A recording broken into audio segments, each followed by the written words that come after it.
Sa ngala ng Ama at ang Anak at ng Espiritu Santo. Amen. Sumaini po ang Panginoon. At sumaiyo rin. Mga minamahal ko mga kapatid, aminin po natin ang ating mga kasalanan at mga pagkukulang upang tayo po ay maging karapat-dapat na gumanap sa banal na pagdiriwang na ito.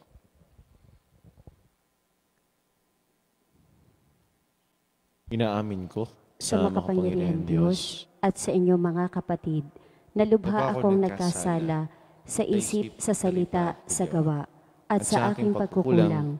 Kaya isinasamo ko sa mahal na Birheng Maria, sa lahat ng mga anghel at mga banal, at sa inyong mga kapatid, na ako ipanalangin sa Panginoong ating Diyos. Gawaan tayo na makapangyarihang Diyos, patawarin tayo sa ating makasalanan, patubayan po tayo sa buhay na walang hanggan. Amen.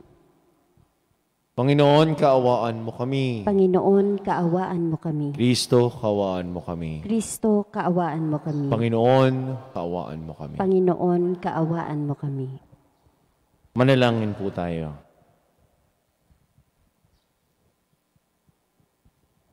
Ama naming makapangyarihan, ang inawang kagandahan loob ay manguna at sumubaybay sa aming pamumuhay ngayon at araw-araw upang kami itaguyod sa paninindigang gumawa ng kabutihan sa pamamagitan ni Jesucristo kasama ng Espiritu Santo magpasawalang hanggan. Amen.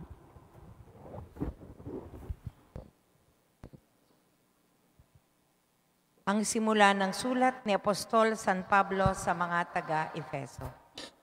Mula kay Pablo na naging apostol ni Kristo Jesus ayon sa kalooban ng Diyos, sa mga kapatid na nasa Efeso at tapat na namumuhay kay Kristo Jesus. Sumainyo nawa ang pagpapala at kapayapaan mula sa Diyos na ating Ama at sa Panginoong Hesukristo. Magpasalamat tayo sa Diyos at Ama ng ating Panginoong Hesukristo. Pinagkalooban niya tayo ng lahat ng pagpapalang espiritual dahil sa ating pakikipag-isa kay Kristo. At sa atin niyang pakikipag-isang ito, hinirang na niya tayo bago pa nilikha ang sanlibutan upang maging banal at walang kapintasan sa harapan niya. Dahil sa pag-ibig ng Diyos, tayo kanyang itinalaga upang maging anak niya sa pamamagitan ni Kristo Jesus. Iyan ang kanyang layunin at kalooban. Purihin natin siya dahil sa kanyang kahangahangang pagkalinga sa atin sa pamamagitan ng kanyang minamahal na anak. Tinubos tayo ni Kristo sa pamamagitan ng kanyang kamatayan at sa gayoy pinatawad na ang ating mga kasalanan. Gayon kadakila ang pag-ibig na ipinadama niya sa atin. Binigyan niya tayo ng karunungan at kabatiran upang lubos nating maunawaan ang kanyang lihim na panukala na isa sa katuparan sa pamamagitan ni Kristo pagdating ng takdang panahon. Ang panukalang ito ay pag-isahin kay Kristo ang lahat ng nasa langit at nasa lupa. Ang salita ng Diyos. Salamat sa Diyos. Salmong tugunan. Ang Diyos na rin ang naghayag ng handog niyang pagliligtas. Ang Diyos na rin ang naghayag ng handog niyang pagliligtas. Umawit ng bagong awit at sa poon ay ialay. Pagkat yaong ginawa niya ay kahangahangang tunay. Sa sariling lakas niya at taglay na kabanalan, walang hirap na natamo, yaong hangad na tagumpay. Ang Diyos na rin ang naghayag ng handog niyang pagliligtas. Ang tagumpay niyang ito'y siya na rin ang naghayag. Sa harap ng mga bansay, nahayag ang pagliligtas. Ang pangako sa Israel, lubos niyang tinutupad. Ang Diyos na rin ang naghayag ng handog niyang pagliligtas. Tapat siya sa kanila at ang pag-ibig ay wagas. Ang tagumpay ng ating Diyos kahit saan ay namalas. Magkaingay na may galak, yaong lahat sa daigdig. Ang poon ay buong galak na purihin sa pag-awit. Ang Diyos na rin ang naghayag ng handog niyang pagliligtas. Sa saliw ng mga lira, iparinig yaong tugtog. At ang poon ay purihin ng tugtuging maalindog. Tugtugin din ang trompeta, nakasaliw ang tambuli, magkaingay sa harapan ng poon na ating hari. Ang Diyos na rin ang naghayag ng handog niyang pagliligtas.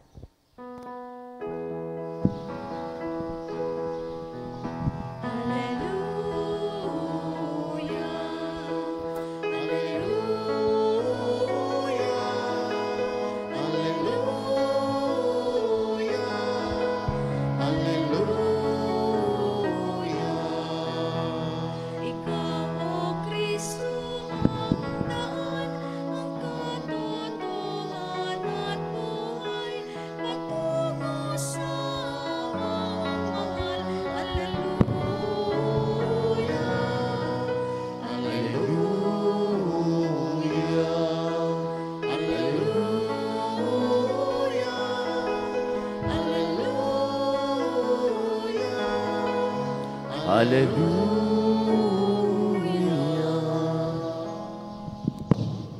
Sumainyo ang Panginoon. At sumaiyo rin. Ang mabuting balita ng Panginoon ayon kay San Lucas. Papuri sa iyo, Panginoon.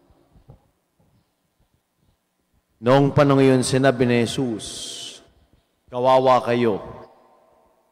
Ipinagtatayo ninyo ng magagarang libingan ang mga propetang pinagpapatay ng inyong mga magulang. Sa ganitong paraan, kayo na rin ang nagpapatunay na sang-ayon kayo sa mga ginawa ng inyong mga magulang sapagkat sila ang pumatay sa mga propeta at kayo naman ang nagtatayo ng libingang puntod ng mga iyon. Dahil dito ay sinabi rin ng karunungan ng Diyos. Magsusugo ako sa kanila ng mga propeta at ng mga apostol. Ang iba ay papatay nila at uusigin ang iba. Sagay lalagpak sa lahing ito ang parusa dahil sa pagpatay sa mga propeta buhat nang itatag ang sanlibutan, magmula kay Abel hanggang kay Zacarias, na pinatay sa pagitan ng dambanang sunugan ng mga handog at ng gusali ng templo. Sinasabi ko sa inyo, lalagpak sa lahing ito ang parusa dahil sa kanilang ginawa. Kawawa kayo, mga dalubhasa sa kautusan, sapagkat inalis ninyo ang susi ng karunungan, ayaw na ninyong magsipasok. Hinahadlangan pa ninyo ang mga nagnanais pumasok. At umalis si Jesus sa bahay na iyon. Mula noon, inuligsa na siya ng mga eskriba at ng mga Pariseo at pinagtatanong tungkol sa maraming bagay upang masilo siya sa kaniyang pananalita.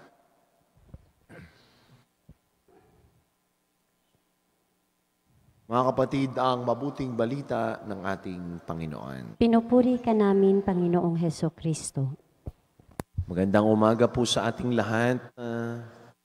Magandang umaga sa mga nanonood sa ating Facebook Live dito ho sa ating parokya ni Pong San Jose.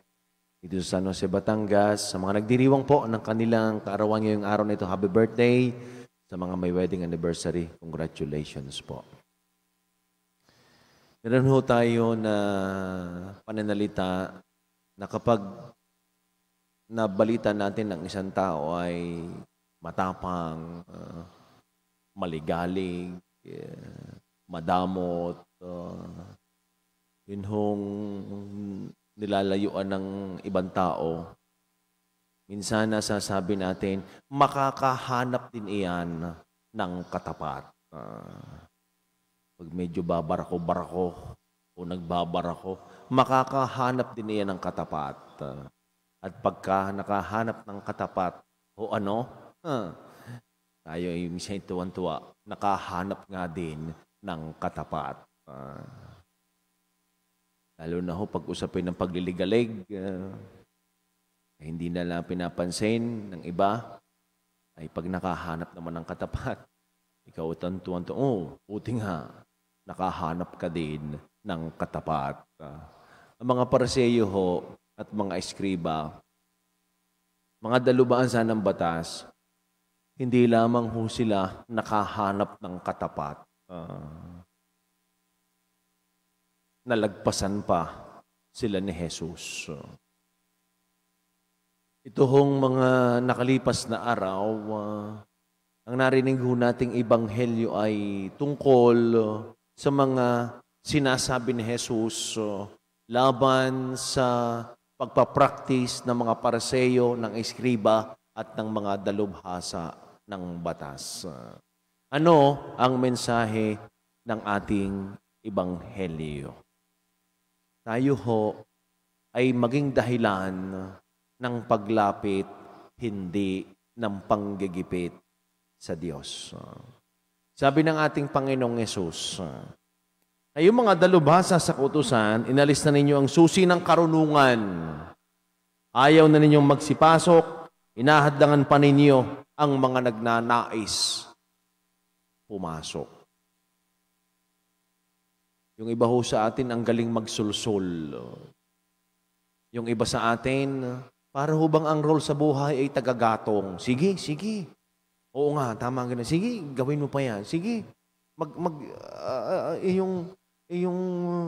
Iyong sabihan pa. At sige, iyong bang trabaho ni ang ginawa na lamang sa buhay ay magsulsul na magsulsul. Ikaw naman, tuwan-tuwa. May kakampi ako. Tuwan-tuwa ka naman pag sinusulsulan. Lumalakas ang iyong loob. Itong mga dalubasan ng batas na ito, parang sabi ni Jesus, inago na ninyo ang susi ng karunungan sa mga taong iyan. Nandoon ang paghadlang. Ay, sa usapin ho ng ating kultura, di ho ba naman hanggat maaari, ayaw na ayaw ho nating babanggitin man ang ating mga naunang mga ninuno at idadamay pa sa mga hindi magagandang ginawa nila nung nakalipas.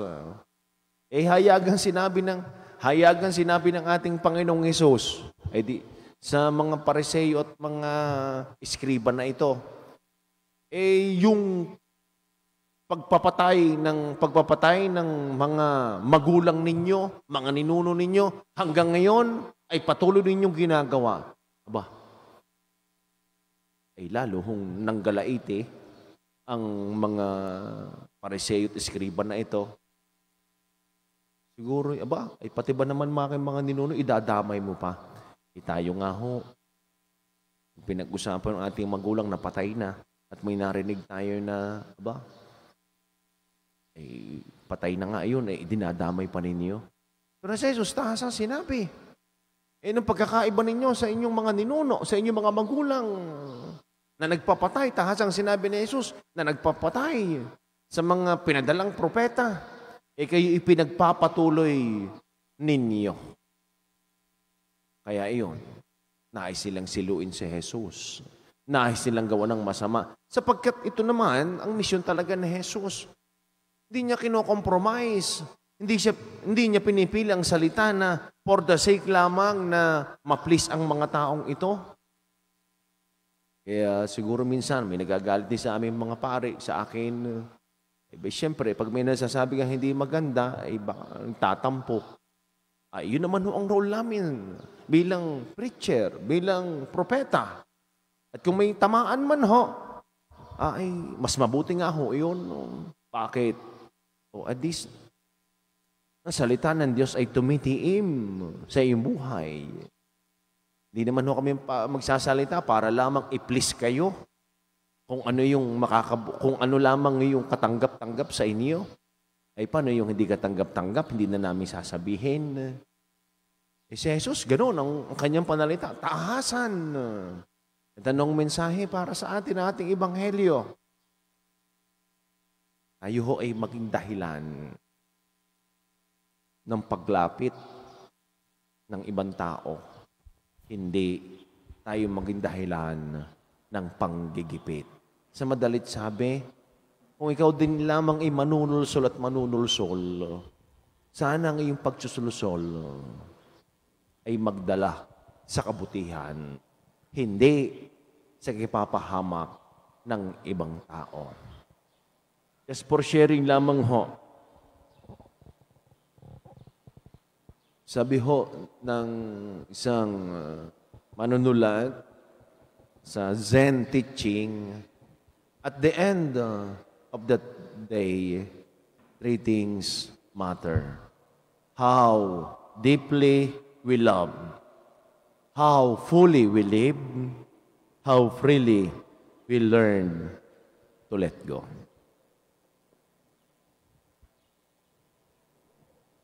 Manalangin tayo sa Ama na maging makatotohanan tayo sa ating mga gawain. Ang ating itutugon, Panginoon, gawin mong totoo ang aming mga puso sa iyo.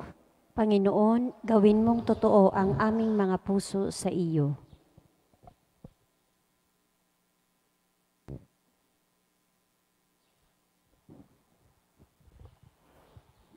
Sa ating buhay bilang bahagi ng bayan ng Diyos, Naway magampanan natin ang mga hamon ng Ebanghelyo sa ating palagiang pagsaksi.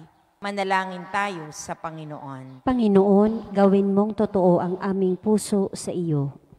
Atin nawang maiwasang gawin ang mga bagay na nakikiayon o pagpapakitang tao lamang. Manalangin tayo sa Panginoon. Panginoon, gawin mong totoo ang aming puso sa iyo. Yaong mga pinanghihinaan ng loob dahil sa ating hindi naging magandang ugali at pakikitungo naway manumbalik sa pagsisimba sa pamamagitan ng ating pagbabalik loob at pagbabagong buhay. Manalangin tayo sa Panginoon. Panginoon, gawin mong totoo ang aming puso sa iyo. Ang mga may sakit naway makita ang mapagpagaling na kamay ng Diyos na dinaranas nilang mga pagsubok at paghihirap. Manalangin tayo sa Panginoon. Panginoon, gawin mong totoo ang aming puso sa iyo. Ang mga yumaon na sa buhay na ito, naway tanggapin sa walang hanggang kalwalhatian. Manalangin tayo sa Panginoon. Panginoon, gawin mong totoo ang aming puso sa iyo.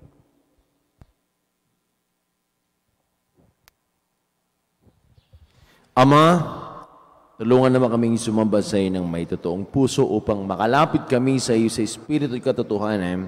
Hinihiling po namin ito sa pamamagitan ni Kristong aming Panginoon. Amen.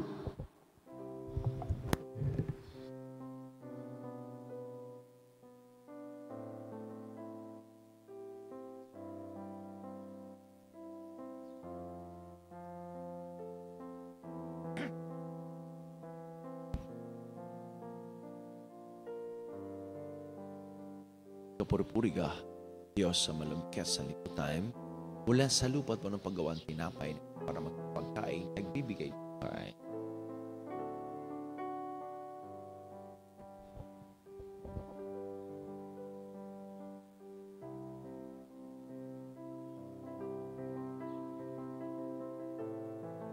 Kapuri-puri ka, Diyos sa malumkas sa liputan, mula sa katas ng ubas mo ng pagwaalan para mag-inuming, nagbibigay ng iyong Espiritu. Kapuri-puri ang poong may kapal ngayon at kailanman.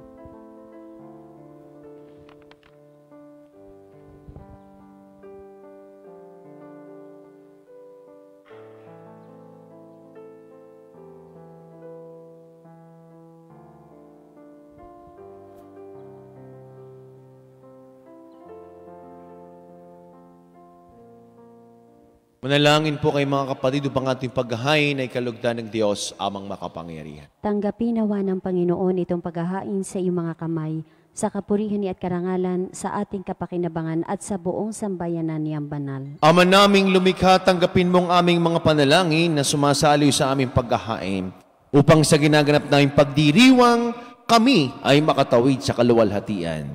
Sa pamagitan ni Jesucristo kasama ng Espiritu Santo magpasawalang hanggan. Amen. Sumainiyo ang Panginoon. At sumaiyo rin. Itaas sa Diyos ang inyong mga puso at diwa. Itinaas na namin sa Pasalamatan natin ang ating Panginoon Diyos. Marapat na siya ay pasalamatan. Ama naming makapangyarihan, tuningang marapat na ikaw ay aming pasalamatan. Pinagbibigyan mong ito ay aming maihayag kahit na ito'y walang anumang may daragdag. Sa kadakilang sa iyo ay likas sa pagpupuri namin ang nakikinabang. Ay kami rin iyong pinakikiharapan sa pamagitan ng anak na minamahal. Kaya, kaysa namang anghel na nagsisiawit ng papuri na walang humpay sa kalangitan, kami po ay nagbubunyi sa iyong kadakilaan. Santo, Santo, Santo, Panginoon Diyos ng mga hukbo, napupuno ang langit at lupa ng kadakilaan mo. Osana sa kaitaasan, pinagpalang na paririto sa ngalan ng Panginoon. Osana sa sa kaitaasan. Ama naming banal, ikaw po ang bukal ng tanang kabanalan, kahit sa pamagitan ng iyong Espiritu, ganyan pong banal ang mga kaloob na ito upang para sa amin ay maging katawan at tugon ng aming Panginoong Jesucristo. Bago niya pinagtiisang kusang loob na maging handog, hinawakan niyang tinapay, pinasalamatan kaniya, pinaghati-hati niyon, inabot sa kanyang mga alagad at sinabi, tanggapin ninyong lahat ito at kanin itong aking katawan na ihahandog para sa inyo.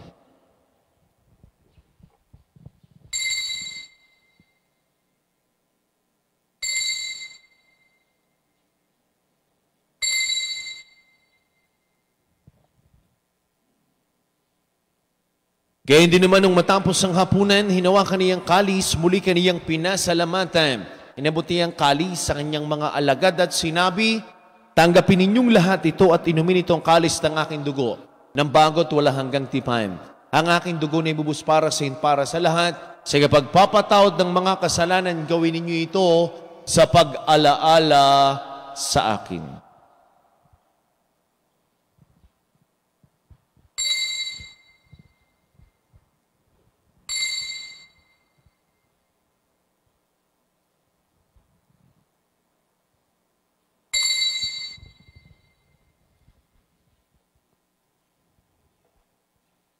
Ang misteryo ng ating pananampalataya. Si Kristo'y namatay, si Kristo'y nabuhay, si Kristo'y babalik sa wakas ng panahon. Ama, ginagawa po namin ngayon ang pag-alaala sa pagkamatay at muling pagkabuhay ng iyong anak.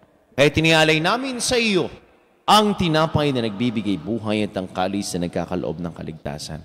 Kami nagpapasalamat dahil kami ay yung minarapat at tumayo sa harap mo para maglingkod sa iyo.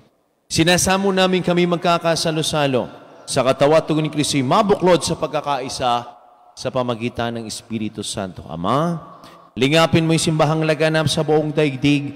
Puspusin mo kami sa iyong pag-ibig. Kaysa ni Francisco naming Santo Papa at ni Gilbert naming Arsobispo at ng lahat ng mga kaparian. Alalahanin mo rin po ang mga kapatid naming nahimlay na.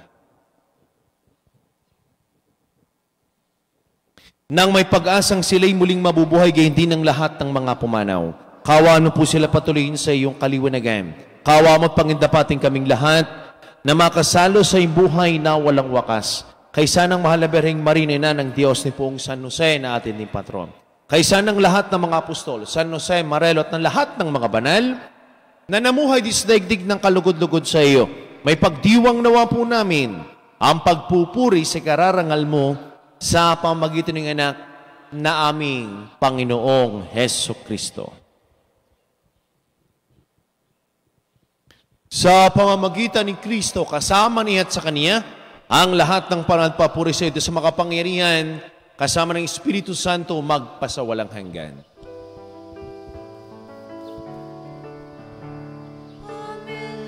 Amen. Amen. Amen.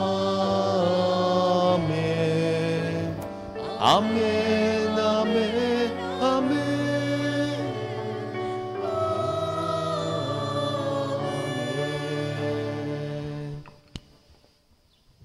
Sama-sama po nating awitin na may kababaan ng loob ang panalangin tinuro sa atin ng ating Panginoong Jesucristo, ang Ama namin.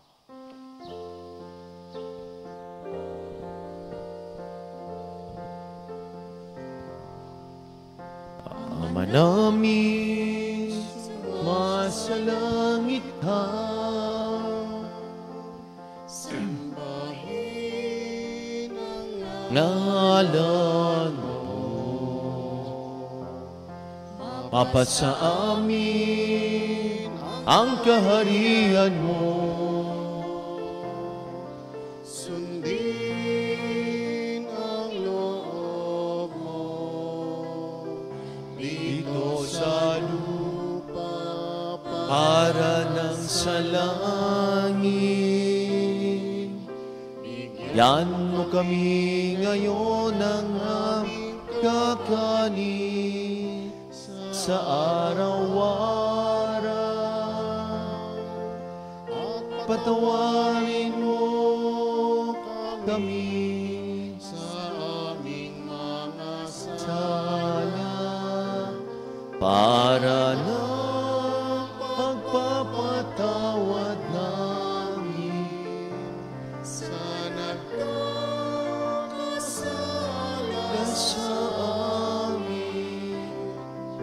At huwag mo kami ipaintulot sa tukso at iadya mo kami sa lahat ng masama. Inihiling po namin kami iadya sa lahat ng masama, pagkalooban ng kapayapaan araw-araw, iligtas sa kasalat, ilayo sa lahat ng kapahamakan. Samantalang aming pinananabikan ang dakilang araw ng pagpapahayag ng tagapagligtas naming si Hesu Kristo. Sapagkat iyo ang kaharian at ang kapangyarihan at ang kapurihan magpakailanman. Amen. Panginoong Kristo, sinabi mo sa iyong mga apostol, kapayapaan ang iniiwan ko sa inyo. Ang aking kapayapaan ang ibinibigay ko sa inyo. Tunghayan mo ang aming pananampalataya. At huwag po ang aming mga pagkakasala. Pagkalang po kami ng kapayapaan at pagkakaisa, ayon sa iyong kalooban, kasama ng Espiritu Santo magpasawalang hanggan. Amen. Ang kapayapaan po ng Panginoon ay lagi ng sumainyo. At sumaiyo rin. Magbigayan po kayo ng kapayapaan sa bawat isa. Peace be with you po. Kordero ng Diyos na nag-aalis ng mga kasalanan ng sanlibutan, maawa ka sa amin. Kordero ng Diyos na nag-aalis ng mga kasalanan ng sanlibutan, maawa ka sa amin. Kordero ng Diyos na nag-aalis ng mga kasalanan ng sanlibutan, ipagkaloob mo sa amin ang kapayapaan.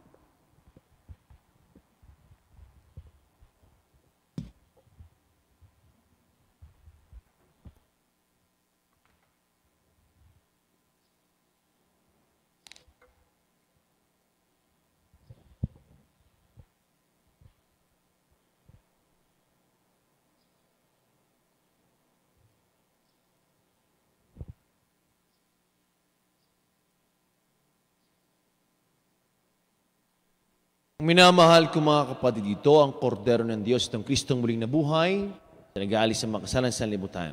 Mapalad po tayong lahat ng mga inanan sa kanyang banal na pigi. Panginoon, hindi ako karapat-dapat na magpatuloy sa iyo, ngunit sa isang salita mo lamang ay gagaling na ako. Ang katawan ni Kristo. Amen.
Manalangin po tayo. Ama naming mapagmahal, ngayon kami iyong pinapakinabang sa katawan at tugong banal. Inilulog namin sa dakila mong kabutihan sa tanan, na kami ay gawin mong kasalo sa iyong buhay sa pamagitan ni Jesucristo kasama ng Espiritu Santo magpasawalang hanggan. Amen. Sumayin niyo po ang Panginoon. At sumaiyo rin. Pagpalain po kayong lahat, kasama na po yung mga mahal sa buhay at buong pamilya ng ating mapagmahal na Diyos sa ngalan ng Ama at ng Anak at ng Espiritu Santo. Amen. Ang misa po ay naialay na, taglinin niyo ang pag-ibig ng Diyos. Salamat sa Diyos. Magandang umaga po sa ating lahat.